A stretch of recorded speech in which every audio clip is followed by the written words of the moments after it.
Hello বন্ধুরা, সবাই কেমন আছেন? আশা করি সকলে ভালো আছেন এবং সুস্থ আছেন। আজকে দুর্দান্ত স্বাদের লোভনীয় একটা নাস্তা তৈরি করব, যেটা খেতে অসম্ভব মজার লাগে। ছোট থেকে বড় সবাই লুটে খাওয়ার মতো নাস্তা।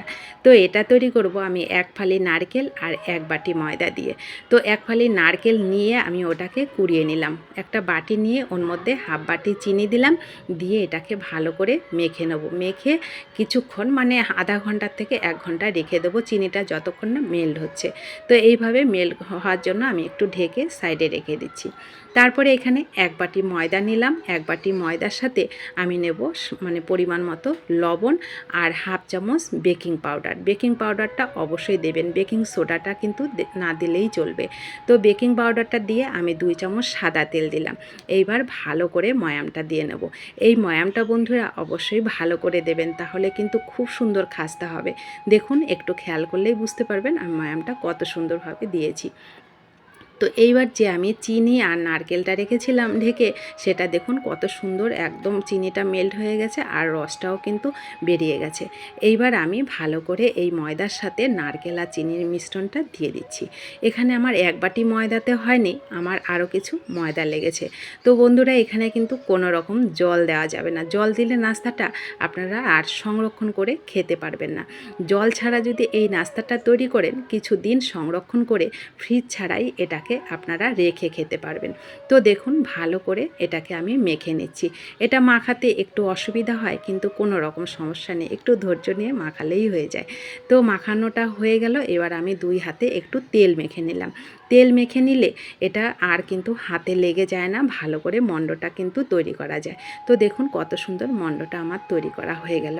এইবার আমি এটাকে শেপ দিয়ে নেব। শেপটা বন্ধুরা আপনাদের পছন্দ, যেমন আপনাদের পছন্দের শেপ চাই সেরকমই আপনারা তৈরি করবেন। তো আমি দেখুন এরকম করে পটলের মতন কিংবা প্রদীপের মতন যেরকমই বলবেন সেরকম করে আমি এইগুলোকে তৈরি করে নিচ্ছি। একটু লম্বা করে, মাথাটা একটু ছুচালো করে দিচ্ছি।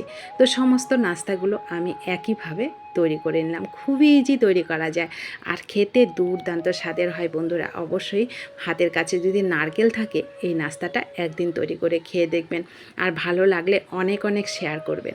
তো দেখুন নাস্তাগুলো আমার তৈরি হয়ে গেল। এইবার আমি এইগুলোকে ভেজে নেব। তো প্রথমে উনুনে কড়াই বসিয়ে তেলটা হালকা যখন গরম হবে তখন এগুলোকে দিয়ে দেবো। দেখুন তেলটা কিন্তু বেশি গরম হয়নি। গ্যাসের ফ্লেমটাকে মিডিয়ামে করে রেখে এইগুলোকে 5 থেকে 7 মিনিট কিন্তু ভাজতে হবে। তাহলে খুব সুন্দর ফুলকো ফুলকো মানে সফট নাস্তাটা তৈরি হবে। উপরটা হবে খাস্তা আর ভেতরটা হবে নরম আর সফট। মুখে দিলেই মিলিয়ে যায় এই নাস্তাটা। যাকে তৈরি করে দেবেন সেই আপনাকে বলবে আবার তৈরি করতে, এতটা সুস্বাদু হয় এই নাস্তাটি। তো দেখুন 5 থেকে 7 মিনিট একটু ধৈর্য ধরে আমি এগুলোকে ভেজে নিলাম একটু লাল লাল করে। তো আমার এক পর্যায়ে হয়ে গেল। বাকি যে অল্প কটা ছিল সেগুলোকে আমি পরে ভেজে নিচ্ছি একইভাবে। তো বন্ধুরা, আমার চ্যানেলে যদি কোনো নতুন বন্ধু থাকেন তারা চ্যানেলটা প্লিজ সাবস্ক্রাইব করে পাশে থাকবেন। আর যারা পাশে আছেন তাদেরকেও অসংখ্য ধন্যবাদ ও ভালোবাসা আমার সাথে সব সময় থাকার জন্য। ফেসবুক পেজ থেকে দেখলে পেজটা ফলো করে রাখার অনুরোধ রইল। আর যারা ফলো করেছেন তাদেরকেও অসংখ্য ধন্যবাদ আর ভালোবাসা। তো দেখুন কত সহজে এই সুন্দর সুস্বাদু নাস্তাটা তৈরি হয়ে গেল। এর বাইরেটা হয় খাস্তা আর ভেতরটা হয় একেবারে নরম আর সফট। তো অবশ্যই বাড়িতে তৈরি করে খাবেন, পরিবারের সবাইকে খাওয়াবেন আর অনেক অনেক শেয়ার করবেন আর সাবস্ক্রাইব করে পাশে থাকবেন। রেসিপিটি ভালো লাগলে ভিডিওটিতে প্লিজ একটু লাইক করবেন।